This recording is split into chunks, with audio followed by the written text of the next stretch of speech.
हां, तर काय बोललो तुम्हाला मी, एक होता 10%, एक होता 30%. आता लिक्विड लिमिट कोणाचं जास्त आहे? 30वाल्याचं. ज्याचं लिक्विड लिमिट जास्त असेल त्याची कंप्रेसिबिलिटी जास्त असेल. तर माझ्याकडे कोणत्या मातीची कंप्रेसिबिलिटी जास्त आहे हे सांगण्यासाठी 2 टर्म होत्या, 2 व्हॅल्यू होत्या, 2 टर्म म्हणूया 2 व्हॅल्यू होत्या. त्याच्यावरून मी बोललो की कोणती माती जास्त कंप्रेसिबल आहे. म्हणजे काय म्हणायचं मला, की कंप्रेसिबिलिटी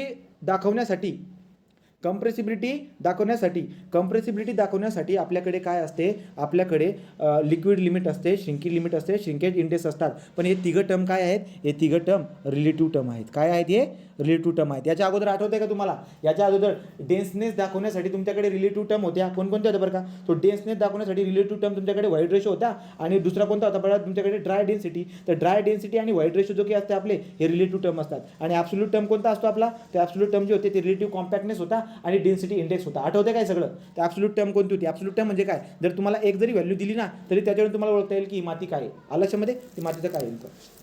मग सांगायचा पॉईंट काय इथं, की मातीची कंप्रेसिबिलिटी ओळखण्यासाठी आपल्याकडे खूप सारे टर्म्स असतात.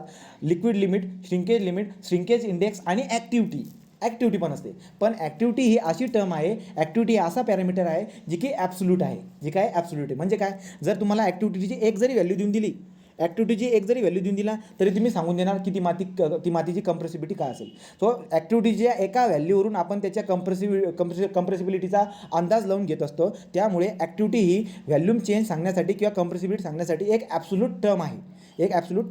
तो स्केम्पटन डिफाइन द पॅरामीटर. काय बोललो आपण आता? Skempton define the parameter term as a activity which represent the compressibility of volume change in the soil with change in the water content. Right. तो स्केम्पटनने काय सांगितलं की वॉटर कंटेंटच्या चेंजमुळे होणारं जे काही आपल्याला व्हॅल्यूम चेंज दिसायला भेटत असतो ते ॲब्सोल्यूट टर्ममध्ये सांगण्यासाठी आपल्याकडे ॲक्टिव्हिटी एक टर्म असते. पुढचं एक वाक्य लास्टवालं. इट इज डिफाईन ॲज, त्याला डिफाईन कसं करतात? It is define as the ratio of plasticity index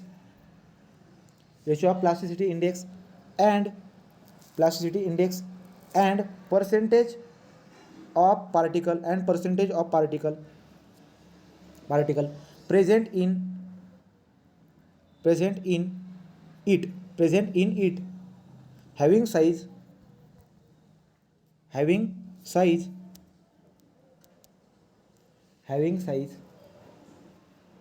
less than 2 micron.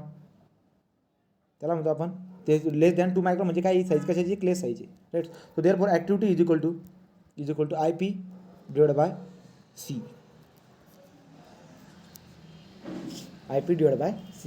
अंदाज लावा गोष्टींचा. इथून काय काय कळतं बघा.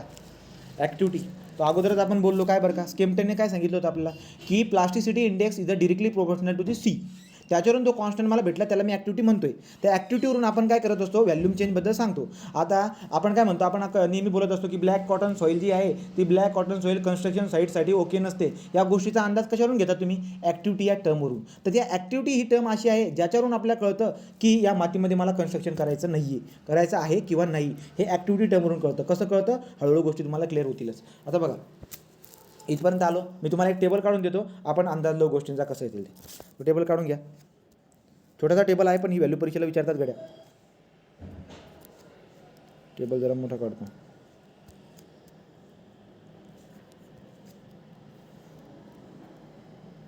राईट. इथं आहे ॲक्टिव्हिटी, इथं आहे डिस्क्रिप्शन. तो ॲक्टिव्हिटी 0.75 पेक्षा जर का कमी असेल, त्याला म्हणणार मी इनॲक्टिव्ह.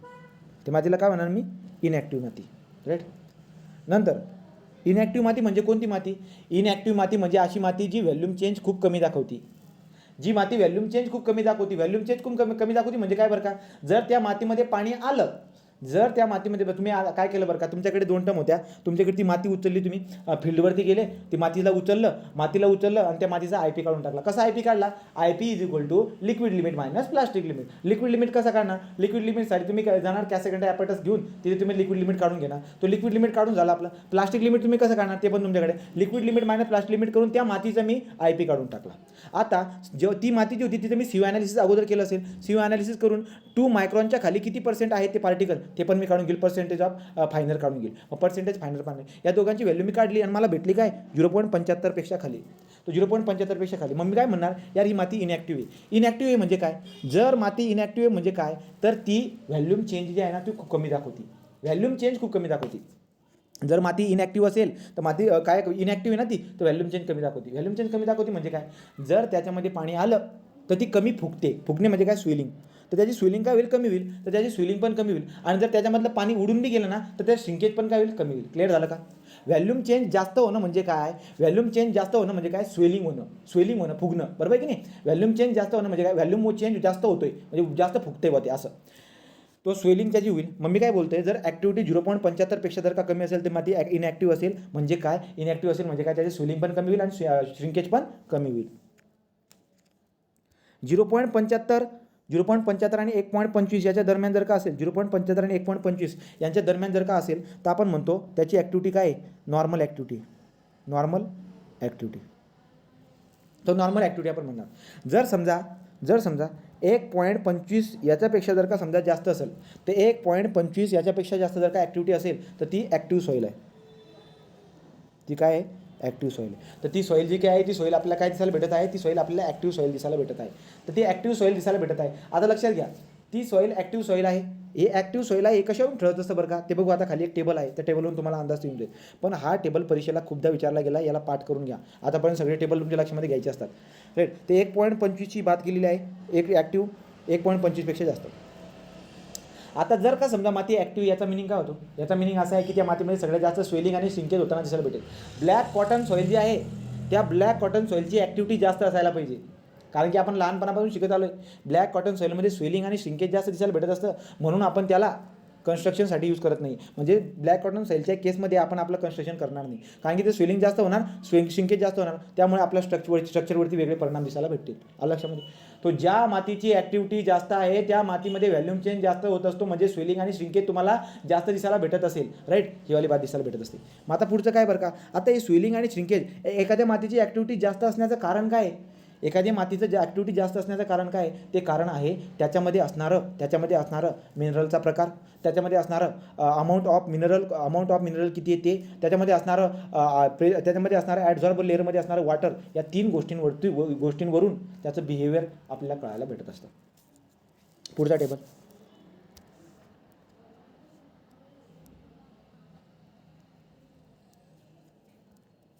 आता बघा,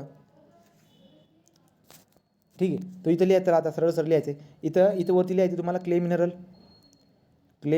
आता क्ले मिनरल चॅप्टर असेल, आपण तिथं शिकू. क्ले मिनरल इथं आहे ॲक्टिव्हिटी. तो क्ले मिनरल आहे, इथं आहे ॲक्टिव्हिटी. पहिलं KAOLINITE,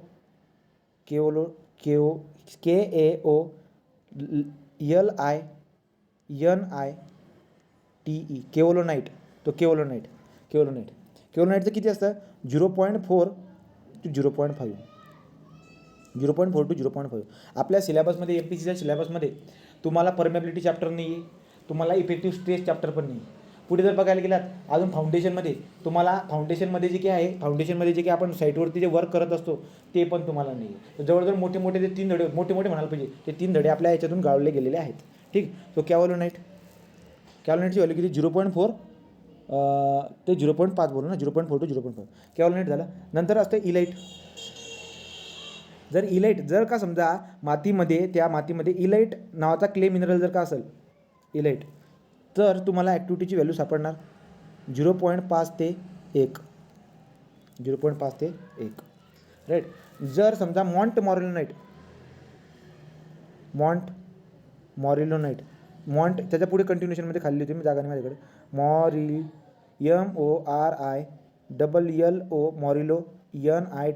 मॉरिलोनाइट.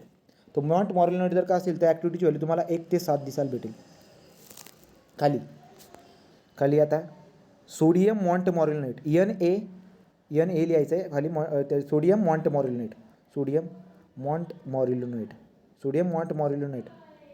तर सोडियम मॉन्टमॉरिलनेट हे जर का क्ले मिनरल असेल त्याची व्हॅल्यू 4 ते 7च्या बिटवीन असते. 4 ते 7च्या बिटवीन असते. कधी कधी या 7च्या ऐवजी कुठे कुठे तुम्हाला 7.2 असं पण लिहिलं दिसायला भेटेल.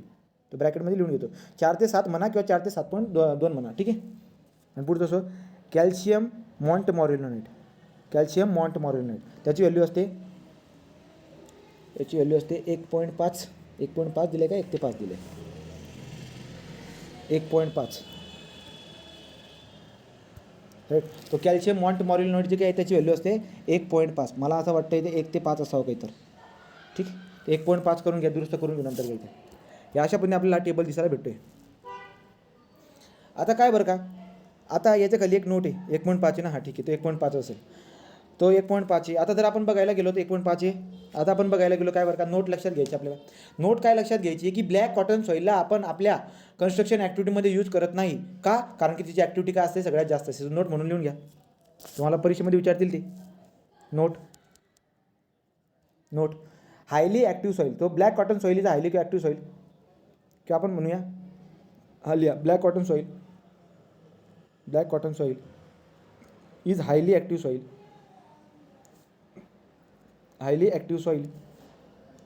therefore does not suitable for does not suitable काय असेल तिला, does not suitable for construction activity. तो कन्स्ट्रक्शन ॲक्टिव्हिटीमध्ये आपण त्याला यूज करत नाही. तो highly active soil are not suitable for construction activity. For example तुम्हाला सांगितलं हे ब्लॅक कॉटन सॉईल आहे आपली, राईट. ती वाली का बरं का, ज्याची ॲक्टिव्हिटी सगळ्यात जास्त आहे, स्वेलिंग श्रिंकेज जास्त दिसायला भेटेल, त्यामुळे आपण तो आता लक्षामध्ये आला. हायली ॲक्टिव्ह सॉईल म्हणजे स्वेलिंग श्रिंकेज जास्त, व्हॅल्यूम चेंज जास्त, कंप्रेसिबिलिटी जास्त. आलं लक्षामध्ये. तो एक ॲब्सोल्यूट टर्म झाली. Activity is a absolute term to represent the volume change in the soil. तो व्हॅल्यूम चेंज जो काय आहे ॲब्सोल्यूट टर्ममध्ये काढण्यासाठी म्हणजे काय, एक व्हॅल्यू जरी देऊन दिली त्याच्यावर तुम्हाला कळून देईल. आता कसं कळेल बरं का, समजा मी तुम्हाला असं बोललो की ॲक्टिव्हिटी 1 to 7मध्ये समजा 6 आली, तर तुम्ही काय म्हणणार बरं का, आता 1 ते 7मध्ये म्हणजे मॉन्टमॉरिलनेट आले. मॉन्टमॉरिलनेट तर आपल्याला माहिती आहे ब्लॅक कॉटन सॉईलमध्ये कोणता क्ले असतो, मॉन्टमॉरिलनेट असतो. त्याच्यामुळे जी काय व्हॅल्यूम चेंज वगैरे आपल्याला दिसायला भेटत असते. मग आपल्याला लगेच कळून देईल की 1 ते 7 म्हणजे 6मधली व्हॅल्यू आहे ना, मॉन्टमॉरिलनेट आला गाडी याच्यामध्ये. मॉन्टमॉरिलनेट म्हणजे काय, खूप जास्त व्हॅल्यूम चेंज वगैरे दिसायला भेटेल, स्वेलिंग आणि श्रिंकेज जास्त होईल, त्यामुळे या मातीचं काय कंप्रेसिबिलिटी जास्त दिसायला भेटते, असं आपण बोलत असतो. क्लिअर आहे. ते 2 टेबल, राईट. अजून एक ग्राफ पण आहे, तो ग्राफ वाटला असतो तुम्ही काढून घ्या, तुम्हाला ABCD म्हणून ओळखायला लागेल. तो इथं आहे IP, राईट. आणि इथं आहे आपला IP आहे, इथं आहे आपला C. तो IP आणि C. तर आपल्याला माहिती आहे ना IP आणि C यांचा काय असतो आपला IP आणि Cचा ॲक्टिव्हिटी काय कॉन्स्टंट आहे. कॉन्स्टंट म्हणजे काय, एक स्लोप येईल ना, तो स्लोप या दोघांचा स्लोप आहे, असा स्लोप काढतो, राईट. आता ह्या जो काही स्लोप आहे या स्लोपची व्हॅल्यू किती येते, या स्लोपची व्हॅल्यू आहे 0.75, राईट. म्हणजे ॲक्टिव्हिटी स्लोप म्हणजेच काय, ॲक्टिव्हिटी. तर ॲक्टिव्हिटी किती आहे 0.75. आणि हा जो काही वरचा आहे याची ॲक्टिव्हिटी किती आहे, याची ॲक्टिव्हिटी जर बघायला गेलात तर याची ॲक्टिव्हिटी आहे 1.25. तर लक्षात घ्या 0.75चा खालचा हा जो काही पुरा झोन आहे आपला, याला काय म्हणणार मी बघा, पहिल्याच ठिकाणी लिहिले मी 1 किती येते 0.75चा खाली काय आपली इनॲक्टिव्ह, हे इनॲक्टिव्ह आहे. मधला झोन, हा जो मधला झोन आहे हा आपला काय असेल, तो 0.75 ते 1.75 मध्ये काय असते, नॉर्मल. इथं आहे नॉर्मल. आणि बाहेरचं काय, हा पुरा पोर्शन, राईट. 1.25 पेक्षा जास्त म्हणजे काय, ॲक्टिव्ह. मग तुम्हाला ग्राफ बनवून देईल तो, आणि म्हणून तिथे ABC असं म्हणून देईल, मग तुम्हाला ओळखता यायला पाहिजे. क्लिअर आहे. अशा पद्धतीने आपल्याला हे दिसायला भेटत असतं, राईट.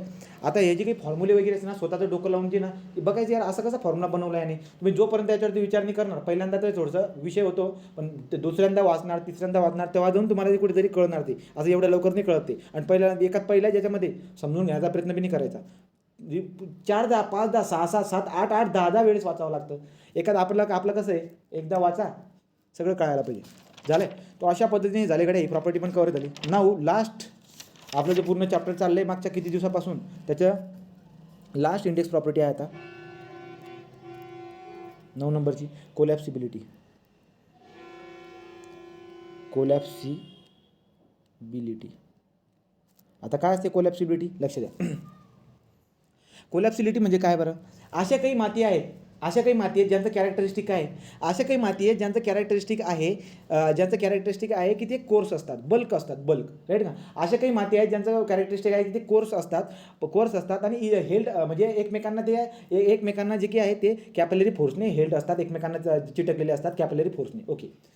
तर काही अशी माती आहे जे बल्की माती आहे, राईट. तो काही अशी माती आहे जे बल्क म्हणजे थोडंसं त्यांचा व्हॅल्यूम वगैरे जास्त दिसायला भेटतोय. दुरून बघतोय आपल्याला असं व्हॅल्यूम वगैरे जास्त दिसायला भेटतोय, पण असं का दिसायला भेटतंय? ॲक्च्युली आतमध्ये कॅपिलरी फोर्स जनरेट झाला आहे, त्यामुळे थोडंसं ते एकमेकांना असं धरून बसले. जसं की आपल्याला आठवतं का, आपण बल्किंग ऑफ सँड बघितले, राईट. सेम त्याच्यासारखं बल्किंग ऑफ सँड सारखं मला दिसायला भेटते. तर काही अशी माती आहेत त्यांचं बल्किंग ऑफ सँड सारखं आपल्याला दिसायला भेटते आपल्या समोर पडलेले, आपण असं समजू ते बल्किंग झालेली आहे, राईट.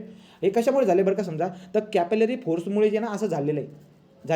पण तुम्हाला माहिती आहे जर तुम्ही त्याच्यामध्ये पाणी ॲड केलं तर तुम्हाला मी सांगितले, आठवते का, की जर लक्षात घ्या 4 ते 5% एवढं जर वॉटर कंटेंट असेल तरच तुम्हाला बल्किंग ऑफ सँड दिसायला भेटत असते. तर अशी एक माती असते जी त्याचं कॅरेक्टरिस्टिक काय असतं, जी बल्क दाखवते, स्वतःला असं दाखवते की मी बल्क आहे, परंतु ॲक्च्युली ती बल्क असते ती कशामुळे, कॅपिलरी फोर्समुळे. तर ती बल्क असते पण कॅपिलरी फोर्समुळे.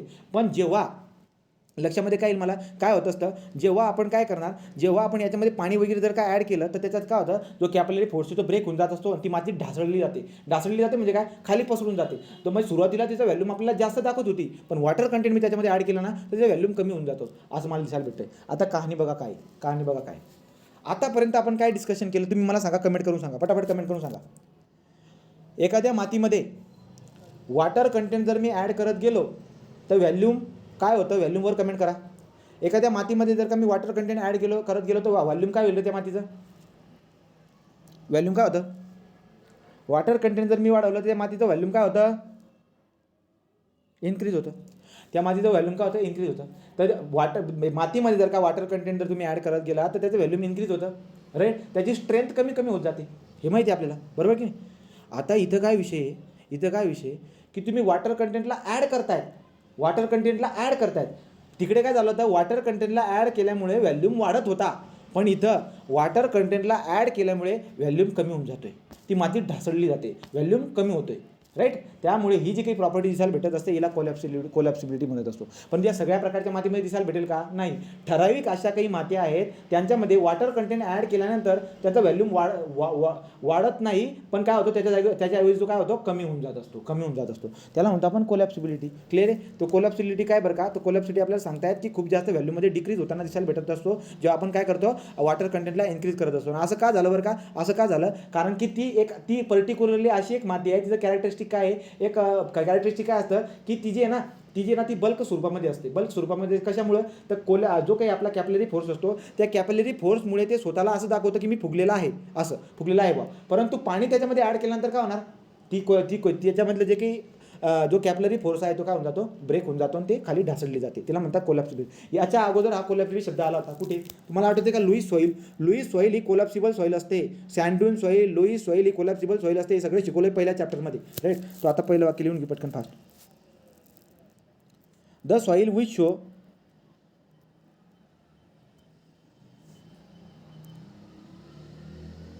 नाही, पर्टिक्युलरली तुम्हाला जर कोलॅप्सिबिलिटीची डिफिनेशन विचारली तर तुम्ही ते बोलायचं. कोलॅप्सिबिलिटी म्हणजे ठराविक काय, ते 4-5 मात्या अशा आहेत ज्या मात्या आपण कुठे वापरत बी नाही. फक्त आपल्याला दिसायला भेटतात की बाबा आपल्या मातीमध्ये असे 4-5 प्रकार आहेत ज्यांच्या केसमध्ये असं घडतंय. परंतु परीक्षेमध्ये जर का आपल्याला विचारलं तर आपलं तिकडचं असणार, हे थोडी असणार, आलं लक्षामध्ये. पण ठराविकपणे त्यांनी जर का असं मेन्शन केलं असेल की for loose soil increase in water content the volume change is what, तर व्हॅल्यूम काय होईल, कमी होईल. जर त्यांनी मेन्शन केलं असेल पर्टिक्युलरली लुईस सॉईल, परंतु जर का त्यांनी असं म्हटलं असेल increase in water content, volume change काय होईल, इन्क्रीज होत जाईल. आपलं जनरल आहे ना, ते सगळं जनरल आहे. पण पर्टिक्युलरली जर का तुम्हाला मातीचा प्रकार जर मेन्शन केला असेल तर त्या केसमध्ये आपल्याला असं लिहावं लागेल, राईट. तो काय, the soil which show large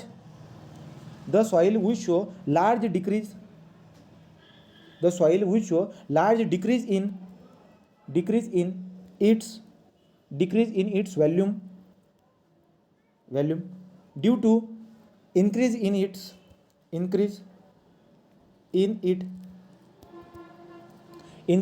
its water content water content without any increase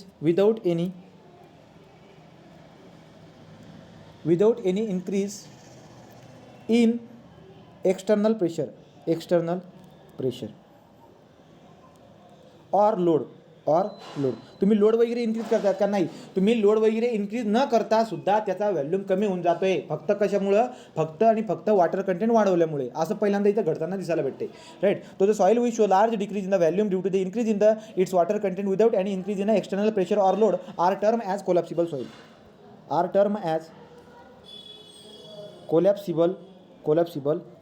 याला आपण कोलॅप्सिबल सॉइल म्हणत असतो. For example loess soil, sand dune,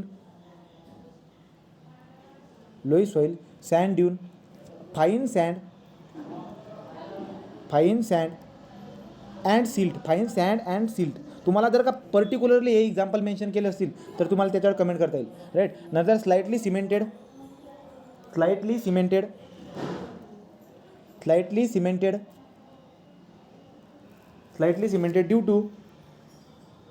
due to presence of calcium. लक्षात घ्या. कॅल्शियमच्या प्रेसेन्समुळे काही मातींना जी काही आहे ती काय आहे, सिमेंटियस प्रॉपर्टी होऊन जात असते. तर काय बोललो? Loess soil, sand dune, fine sand and silt, slightly cemented due to the presence of calcium. Okay. Slightly cemented due to the presence of calcium. तर अशी काही माती जिच्यामध्ये सिमेंटियस प्रॉपर्टी आलेली आहे कॅल्शियमच्या प्रेझेंटमुळं. राईट. तर पुढे बघू बरं का आता काय पुढचं काय वाक्य लिहून घ्या. Collapsibility of soil is major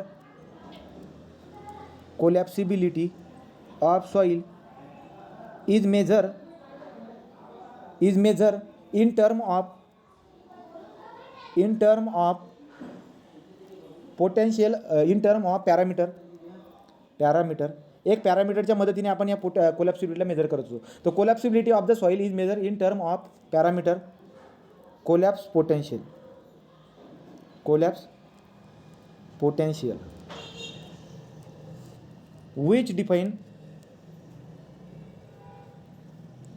which define as काय कसं डिपेंड करतं त्या कोलॅप्स पोटेन्शियल बघा. So collapsibility of soil which measure the in the term of parameter collapse potential which define as ratio of decrease in volume of soil to its original volume with increase in water content.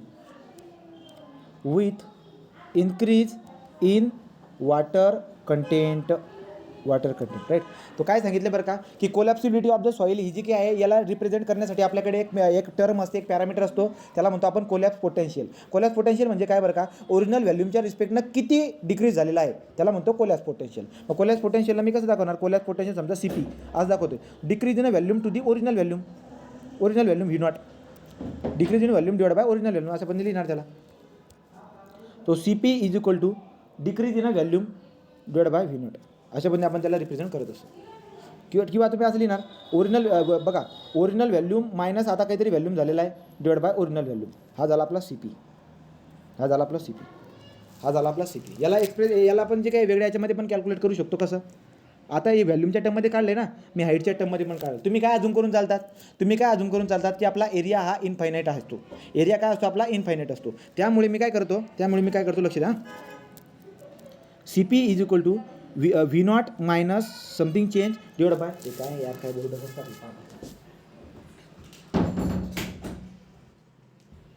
तर CP is equal to V0 minus V1 divide by V0 अशा पद्धतीने आपण express करतो. आता तर आपल्याला माहिती आहे काय V0 काय असतो? V0 is equal to V0 is nothing but or what. V0ला कसं लिहिता येईल मला? Area into H0. एरिया तर कॉन्स्टंट राहणार आहे त्यामुळे त्याला A0 नाही म्हणत. एरिया बदलणार थोडी. एरिया जो राहील तोच राहील. एरिया बदल थोडी. आता समजा एखादी जमीन आहे, वरून मी काय करतोय पाणी वॉटर कंटेंटचं चेंजेस करतोय. एरियामध्ये नाही चेंज होणार, डेप्थमध्ये चेंज होईल. राईट की नाही? त्यामुळे मी हाईट करतोय. आणि आता नंतर काय झालं बरं का, वॉटर कंटेंट ॲड केल्यामुळे V1 किती आला? Area into H1. Area into what? H1. So therefore आता आपण काय करणार? आपण काढणार CP is equal to A into H0 minus A into H1 divide by A into H0. तर काय येईल बरं का रे सांगा. तो CP is equal to H0 minus H1 divide by H1. हे तुम्हाला याच्यात लागेल कन्सोलिडेशनमध्ये. CP is equal to H0 minus H1 divide by H0. आणि याला मला कसं लिहिता येईल बरं का. याला मला कसं लिहिता येईल H0 मायनस H1 म्हणजे change in height divide by original height. So therefore CPचा फॉर्म्युला काय म्हणून देईल आपला. CP is equal to change in height divide by original height H0. हा पण एक फॉर्म्युला तुम्हाला लिहिता येईल. राईट. तो याला काय म्हणतो आपण कोलॅप्स पोटेन्शियल. तो लक्षात घ्या. कोलॅप्सिबिलिटी दाखवण्यासाठी आपल्याकडे एक पॅरामीटर असतो, त्याला कोलॅप्स पोटेन्शियल म्हणतो. कोलॅप्स पोटेन्शियल म्हणजे काय बरं का, change in the volume in water content add केल्यामुळे जो व्हॅल्यूम कमी होतोय ना तो decrease in a volume to the original volume. अशा पद्धतीने रिप्रेझेंट करता येईल. अजून दुसरा एक तरीका पण आहे. दुसरा कोणता तरीका आहे बघा. दुसरा अजून एक तरीका आपल्याकडे काय, तुमच्याकडे V0 काढायचा एक फॉर्म्युला सांगितला तुम्हाला मी. VS काढायचा फॉर्म्युला सांगितला होता, आठवते की नाही देव जाणू. राईट. असा होता VS इज इक्वल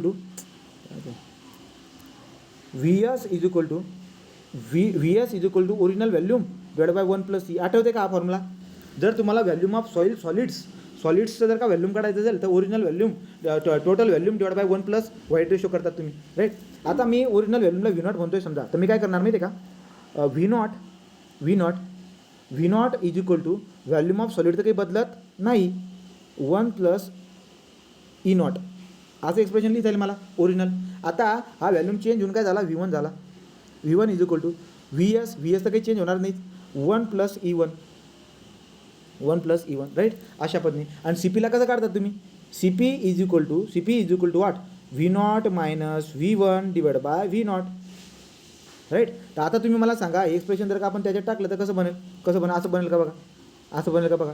V0 काय काढला होता आपण, V0 काढला होता VS 1 + E0 minus VS 1 + E1 divide by V0 आहे ना आपला. So VS 1 + E0. क्लिअर आहे. आता काय कट होईल, हा VS कॉमन काढून सगळा कट होऊन जाईल. वरती काय उरते 1 + E0 इकडच्या ब्रॅकेटमध्ये मायनस 1 + E1 इकडच्या ब्रॅकेटमध्ये डिवाइड बाय 1 + E0. राईट. पुढे काय, याला सॉल्व जर करत गेलात तर 1 + E0 minus 1 minus E1 bracket open करून मायनस होऊन जाईल तो. So 1 + E0. मग आता काय होईल बरं का, 1 - 1 गेला निघून, तर काय उरते वरती E0 minus E1 divide by 1 + E0. तर E0 मायनस E1 म्हणजे काय, चेंज इन व्हाईट रेशो. तो देअरफॉर CPला कसं लिहिता येतं, CP can be return as change in white ratio delta E. अशा पद्धतीने लिहिता येईल, change in white ratio divide by 1 + E0. आणि हे एक्सप्रेशन एकदम फेमस एक्सप्रेशन आहे, हे तुम्हाला कन्सोलिडेशनमध्ये लागणार. So delta E divide by 1 + E0. Clear आहे का इथपर्यंत. तर CP काढण्याचे 3 तरीके आहेत. CP असे 3 याच्यामध्ये रिप्रेझेंट करता येईल. CP is equal to delta V divide by V0. नंतर काय, किंवा दुसरं काय, delta H divide by H0 किंवा delta E divide by 1 + E0. तिघं पद्धतीने रिप्रेझेंट करू शकता. राईट. ते झालं. आता आपल्याकडे CPच्या व्हॅल्यू आहेत, तर तुम्हाला आता कन्सेप्ट क्लिअर झाली असेलच. हे वाक्य लिहायचं आहे खाली. All collapsible soil. बघा, ज्या कोलॅप्सिबल सॉईल कोणाला म्हणतात, जी वॉटर कंटेंट ॲड केल्यामुळे व्हॅल्यूम कमी दाखवते. वॉटर कंटेंट ॲड केल्यामुळे व्हॅल्यूम कमी दाखवणारीला कोलॅप्सिबल सॉईल म्हणतो. तर ऑल कोलॅप्सिबल सॉईल त्यांची प्रॉपर्टी काय असते बघा. All collapsible soil are characterize all collapsible soil are characterize with bulky coarse grain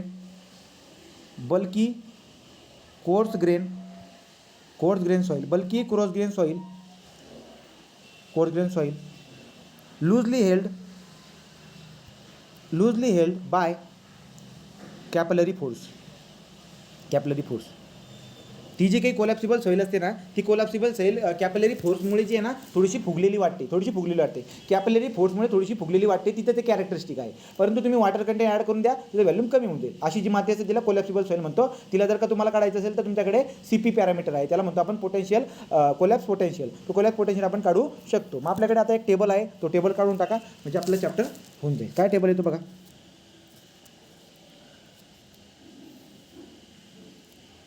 हा वाला टेबल आहे आपल्याकडे. तो इथं CPची व्हॅल्यू लिहितो आहे. राईट. CPची व्हॅल्यू इथे आहे. Severity of problem.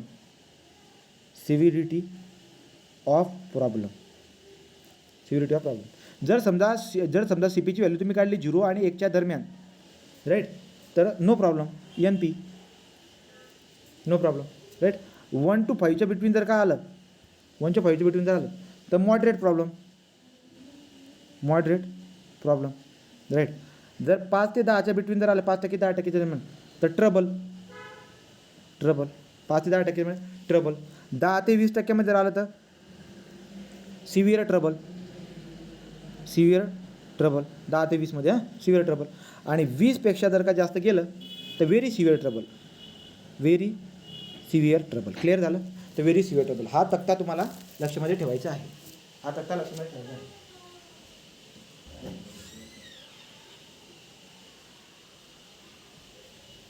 पुढचं घ्या बरं.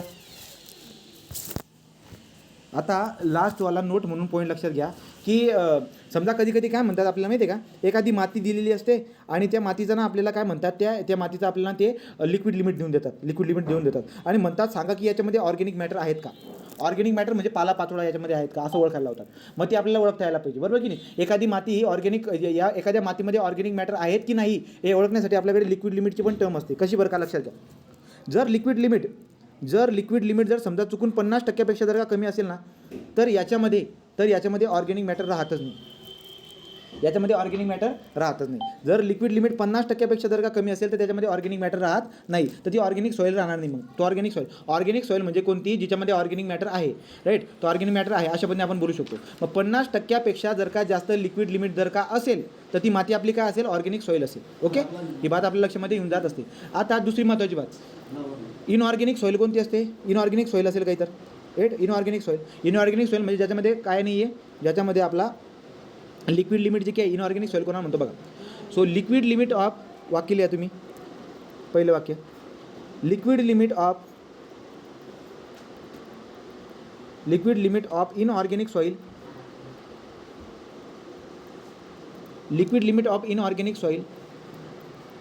not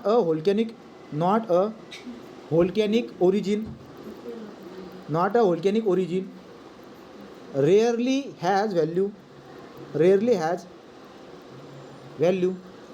greater than 100%. काय म्हणतात की असं किंचितदा घडेल काय की इनऑर्गॅनिक सॉईल कोणती, इनऑर्गॅनिक सॉईल जी व्होल्कॅनिक इरोजनची नाही म्हणजे काय, व्होल्कॅनिक इरप्शन होऊन जी काही इनऑर्गॅनिक सॉईल बाहेर निघालेली असते ती माती नाही आहे. ही इथं काय म्हणलेलं बघा, inorganic soil not of volcanic origin. तर जी माती जी इनऑर्गॅनिक सॉईल व्होल्कॅनिक ओरिजिनची नाही आहे ती मातीचं जर बघायला गेलात तर लिक्विड लिमिट किंचितदा तुम्हाला 100%पेक्षा जास्त जाताना दिसायला भेटेल. So liquid limit of inorganic soil not a volcanic origin rarely has value greater than 100%. तर कधी तुम्हाला असं कधी असं दिसायला भेटेल की लिक्विड लिमिटची व्हॅल्यू 100%पेक्षा जास्त दिसायला भेटेल. दुसरं वाक्य काय, organic soil have generally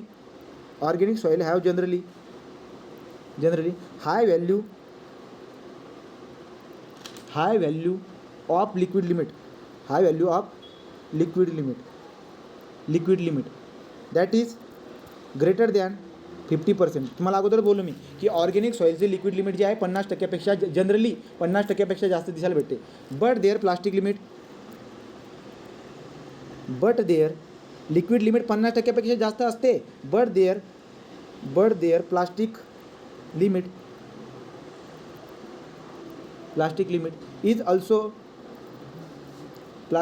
is also comparatively high.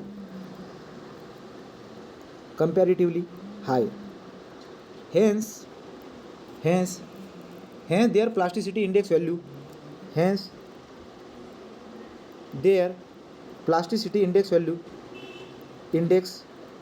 value are not as high. तर प्लास्टिसिटी इंडेक्सची व्हॅल्यू कमी असते असं म्हणतोय, ॲज हाय. ठीक आहे, हां, इथपर्यंत समजून घ्या. आता काय म्हणतोय याचा मिनिंग काय होतं बघा. एखादी जर का ऑर्गॅनिक सॉईल असेल तर त्या ऑर्गॅनिक सॉईल आहे हे ओळखण्यासाठी माझ्याकडे लिक्विड लिमिट असेल. जर समजा त्या मातीचा लिक्विड लिमिट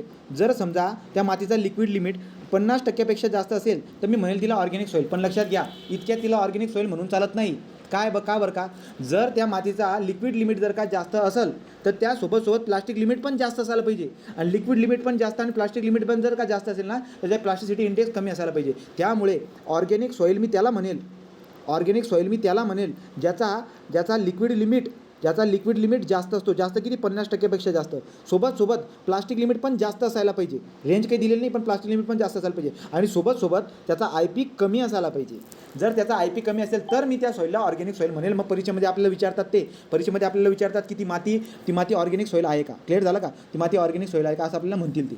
ओके, तर हा पॉईंट क्लिअर झाला का तुम्हाला. दुसरं मी काय बोललो की असे काही इनऑर्गॅनिक सॉईल असतात जे ऑर्गॅनिक इरेप्शनमधून तयार झालेले नाही आहेत. त्या मातीचं तुम्ही जर का WL जर बघायला गेलात, लिक्विड लिमिट जर का बघायला गेलात, तर तुम्हाला ते किंचित म्हणजे खूप कमी म्हणजे 0.00 समथिंग एवढा खूप किंचित 100%पेक्षा जास्त लिक्विड लिमिट दिसायला भेटेल. हे 2 पॉईंट झाले. राईट, मी तुम्हाला ऑर्गॅनिक सॉईलचे उदाहरण लक्षात घ्या बरं का. ऑर्गॅनिक सॉईल कोणती असते, ज्याचा लिक्विड लिमिट 50%पेक्षा जास्त असायला पाहिजे, सोबत प्लास्टिक लिमिट पण जास्त असायला पाहिजे, पण प्लास्टिसिटी इंडेक्स कमी असायला पाहिजे. कधी किती एवढं बनवतात लक्षात घ्या. समजा तुम्हाला देतील WL = 60%, राईट, आणि WP = 30% समजा, राईट आहे बा काही तर. आणि दुसरी महत्त्वाची बात, याचा IP जो काही WL - WT किती येईल, 30% येऊन जाईल. 30%. आता मला सांगा, IP जर का 30% असेल, IP 17%पेक्षा जर का जास्त गेला तर ते हायली प्लास्टिक होऊन जाईल ना ती, राईट की नाही. तो IP ची व्हॅल्यू जास्त आहे. जर IP ची व्हॅल्यू जास्त आहे, बघा लिक्विड लिमिट 50%पेक्षा जास्त तर आहे, पण सोबत IP ची व्हॅल्यू पण जास्त आहे. पण आपल्याला काय लागत होतं की IP ची व्हॅल्यू कमी असायला पाहिजे. कमी म्हणजे किती, 7 ते 17 किंवा 7पेक्षा कमी अशी लागत होती. पण इथं मॅटर काय झाला, WL तर जास्त आहे 50%पेक्षा जास्त, पण IP पण जास्त आहे. त्यामुळे ही ऑर्गॅनिक सॉईल नाही आहे असं मला कमेंट करावं लागेल. त्यामुळे याच्यामध्ये ऑर्गॅनिक कंटेंट नाही म्हणून ती ऑर्गॅनिक सॉईल नाही. क्लिअर झालं का. म्हणजे तुम्हाला 3-4 गोष्टीच्या सोबत बोलावं लागेल. जर समजा असंच म्हटलं मी की लिक्विड लिमिट 60%पेक्षा जास्त आहे आणि बाकीची खालची माहिती दिली नसेल ना तर तुम्हाला कमेंट करणार नाही. पण जर समजा चुकून त्याने प्रश्न असा बनवून टाकला आणि ऑप्शनमध्ये जर का समजा ऑप्शन मॅच होत नसतील तर तुम्ही उत्तर देऊन द्यायचं की 50%पेक्षा जास्त आहे, तर आपण बोलू शकतो ते ऑर्गॅनिक कंटेंट असेल. हे 4ही गोष्टी लक्षात ठेवायचं. लिक्विड लिमिट पण जास्त पाहिजे, प्लास्टिक लिमिट पण जास्त पाहिजे. त्यामुळे याची व्हॅल्यू काय यायला पाहिजे, कमी यायला पाहिजे. पण ही व्हॅल्यू जर का चुकून जास्त येत असेल ना मग मॅटर होईल. लक्षामध्ये तर तुम्हाला काल मी जे उदाहरणं टाकले होते ना त्याच्यामध्ये एक उदाहरण आहे, त्याच्यामध्ये एक उदाहरण आहे. राईट, तर अशा पद्धतीने जे काय आहे, अशा पद्धतीने आपल्याला दिसायला भेटत असतं की हा वाला चॅप्टर जो काय आहे हा चॅप्टर आपला संपलेला आहे. तो कोलॅप्सिबिलिटीची प्रॉपर्टी लक्षात ठेवायची आहे. हे इनऑर्गॅनिकची बात तुम्हाला लक्षामध्ये ठेवायची आहे. नंतर अजून ठीक आहे, ॲक्टिव्हिटीबद्दल लक्षात ठेवा, थिक्झोट्रॉपी ॲक्टिव्हिटीबद्दल लक्षात ठेवा. नंतर अजून आता काय बघायचं आपल्याला, कालचं एक उदाहरण आहे का, त्या उदाहरण आपण सोडून घेऊ. काल उदाहरण टाकलं होते त्याच्याबद्दल आपण आयडिया घेऊ.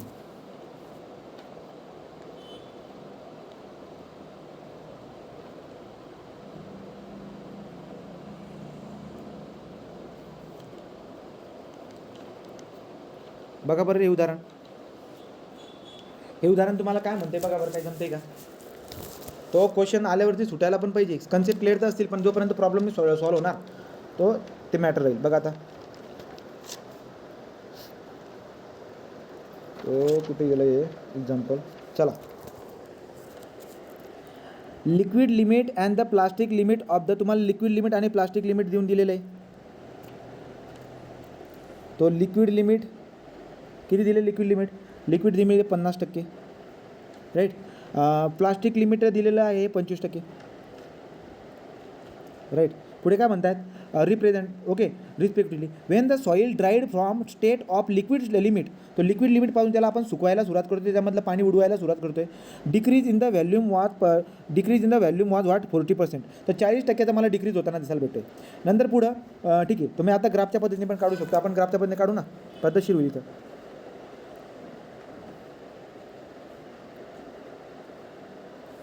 ग्राफच्या पद्धतीने काढू आपण.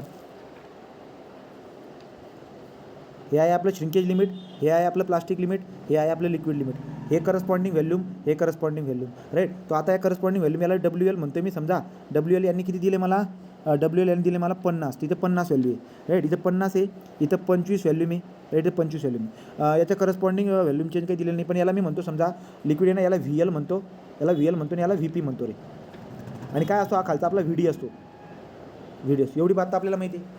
आता काय म्हणलं आहे माहिती आहे का तुम्हाला, त्यांनी म्हणलं आहे की जेव्हा तुम्ही लिक्विड लिमिटपासून त्याला सुकवतात कुठपर्यंत, Wien the soil was dried in its liquid limit the decrease in volume what 40%. मग डिक्रीज किती होईल बरं का 45. मग कुठपर्यंत तुम्ही डिक्रीज करत घेत आहात हे पण माहीत असायला पाहिजे. तर तिला काय करतो मी माहिती आहे का, इथून डिक्रीज करत येतो आहे कुठपर्यंत, डिक्रीज कुठपर्यंत होईल, व्हीडीपर्यंत डिक्रीज होईल ना, हा एवढा.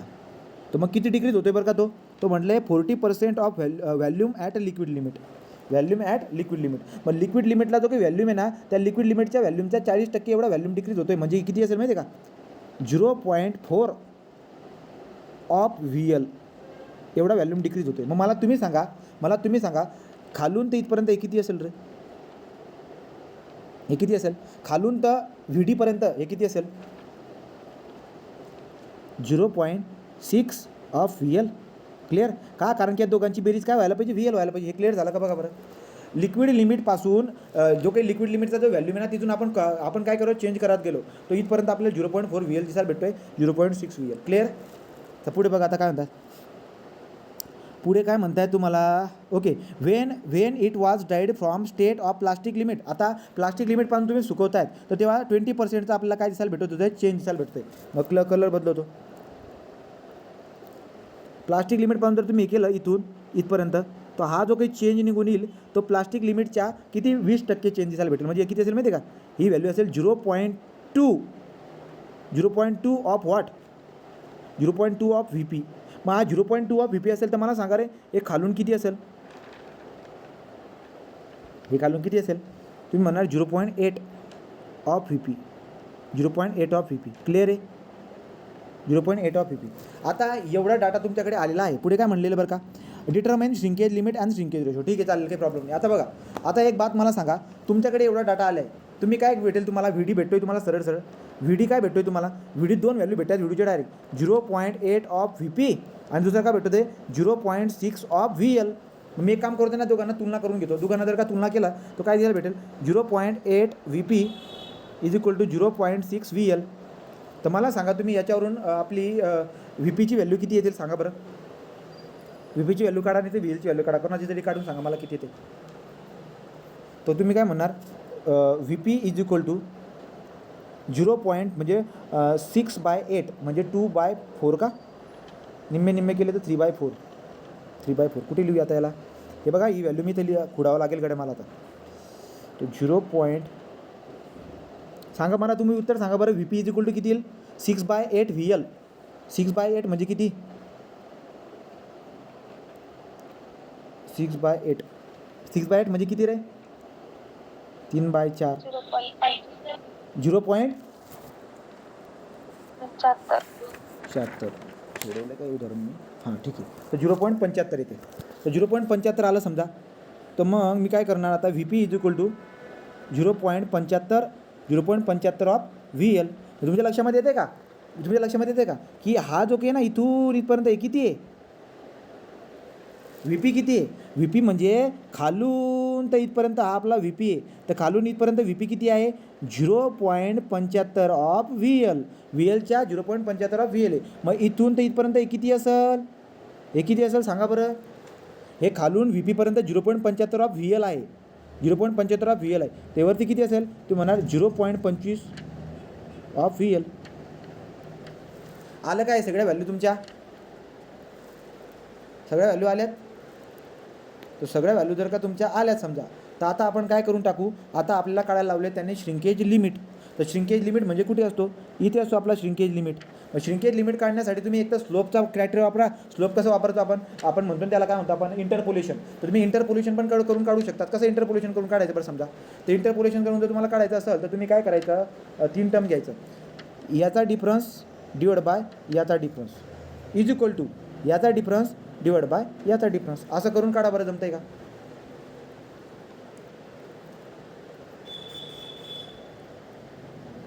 किंवा समजा हां ठीक आहे तसंच करायचं बघा, या व्हॅल्यूमचा डिफरन्स मी काढून दाखवतो. कुठे काढून दाखवू बघा, तो या व्हॅल्यूमचा डिफरन्स कुठे पण उलटे सुलटे केले तर चालेल, कोणतं पण दोन. आता मला ह्या काढायचं ना, WS काढायचं ना तुम्हाला, मी कसं काढतो बघा, VL minus VP. VL minus VP म्हणजे काय, 0.25 of VL. So 0.25 of VL divide by, खाली चला इकडं तुमच्याकडे काढले काही डायग्राम, ही डायग्राम जर काढली असेल तर बघा बरं मी काय करतोय, तर बघा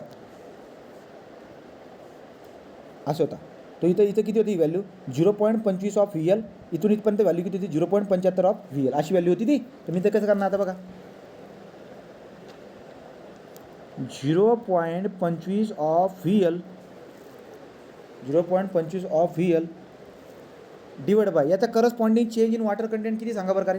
यांचा असा आणि असा, इथं व्हॅल्यू किती होती 50, इथं किती होती 25, मग मी काय करणार सॉरी इथं होती 25, इथं होती 50, मग मी ते कसं करणार 50 मायनस 25 असंच घ्यावं लागेल ना तुम्हाला, असंच घ्यावं लागेल. हे मायनस हे किती होतं 0.25 ऑफ व्ही एल होतं डिवाइड बाय यांचा डिफरन्स, असा स्लोप काढावा लागतो आपल्याला. इज इक्वल टू आता इज इक्वल टू मी काय घेतो बरं, समजा हावाला डिफरन्स घेऊ का मी, हावाला डिफरन्स. तो हा डिफरन्स किती येईल बरं का सांगा तुम्ही मला, हावाला डिफरन्स तो समजा तो आला नाही तर वरून घ्या, वरून टॉपकडून डिफरन्स घ्या, टॉपपासून. तो टॉपपासून जर डिफरन्स घेतला मी इथून ते इथपर्यंत, हा इथून तिथपर्यंत डिफरन्स किती होता रे व्हॉल्यूमचा 0.4 ऑफ व्ही एल होता. बघून घ्या 0.4 ऑफ व्ही एल होता असेल. तो 0.4 ऑफ व्ही एल हा बघा इथून V L minus V D म्हणजे 0.4 ऑफ व्ही एल आहे तो, divide by 50 minus W S. मग सांगा मला डब्ल्यू एसची व्हॅल्यू किती येते, श्रिंकेज लिमिटची व्हॅल्यू किती येते, काढा बरं का कॅल्क्युलेशन करून. 0.25 व्ही एल डिवाइड बाय 50 म्हणून 25 गेले, इथे येईल खाली 25, इथे 0. व्ही एल तो व्ही एल तुम्ही कट करून टाका, सरळ व्ही एल कट करून टाका आणि 50 मायनस डब्ल्यू एस. मला डब्ल्यू एसची व्हॅल्यू सांगा किती येते, सांगण्या उत्तर पाहिजे आपल्याला. खाली उत्तर किती आलं 25 गुणिले 4 जर केलं तर 25 गुणिले 4 म्हणजे किती 100. पॉईंट इकडे सरकवलं म्हणजे इथं 10 येऊन जाईल. 10 जर का इथं आला तर 10 इथं जर का येतोय समजा, तर मी हा गेला तो गेला तर केला इकडं पाठवतो समजा, तो 0 पॉईंट करून तिकडे शिफ्ट होईल. सांगा बरं किती येतं रे, एवढा टाईम कसं लागतोय, किती येते डब्ल्यू एसची व्हॅल्यू 10% येते का. ठीक आहे, हे उत्तर झालं. W S is equal to what 10%. आता तुम्हाला काय करायचं, श्रिंकेज रेशो काय असते, कोणतं पण टर्म घ्या तुम्हाला जिथून पटेल तिथून घ्या. तो shrinkage ratio S R is equal to R is equal to what V1 minus VD घेतोय समजा, कोणी म्हणेल V1 मायनस V2 घेतो, काही पण पटेल, कोणते पण दोन व्हॅल्यू घ्या, फक्त करस्पॉन्डिंग वॉटर कंटेंट घ्या बस. V1 minus VD divide by VD divide by corresponding water content काय, V1चा करस्पॉन्डिंग वॉटर कंटेंट होता किती 50 आणि VDचा करस्पॉन्डिंग वॉटर कंटेंट काय असतो श्रिंकेज लिमिट किती काढलं मी 10 राईट. तो देअरफॉर तुम्ही काय करणार आता, हा होता आपला VL मायनस VD किती होता, तो VD किती होता बरं का, VD जो होता आपला खालून, VD आपला खालून किती होता 0.6 of VL divide by 0.6 of VL divide by 50 minus 10. तर VL सगळे कटले, VL सगळे कटले. 1मधून 0.6 जर गेला तर किती येईल 0.4, 0.4 मग 0.4 इथे 40 इंटू जर इथं केलं तर किती येईल बरं का सांगा रे, 0.4 डिवाइड बाय 6 चोक 24, 6 चोक 24, तो 40 डिवाइड बाय, मला सांगा मग किती येते 1/6 येते का, किती येते 1.67% उत्तर येते का सांगा मला, 1.67% उत्तर आहे का, आहेत का गायब झाले सगळे रे. 1.67 उत्तर कसं काढलं मी लक्षात घ्या, सगळं सांगितले तुम्हाला व्यवस्थित. VL minus VD divide by VD water content respective करून टाका, उत्तर येऊन जाईल 1.67% आज ना आपला श्रिंकेज रेशो. तर अशा पद्धतीने हे उदाहरण झालं.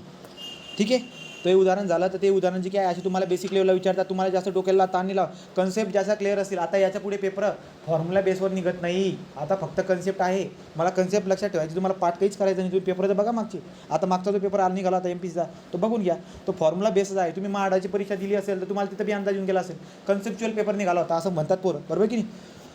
ठीक आहे, चला थांबतो इथं आता.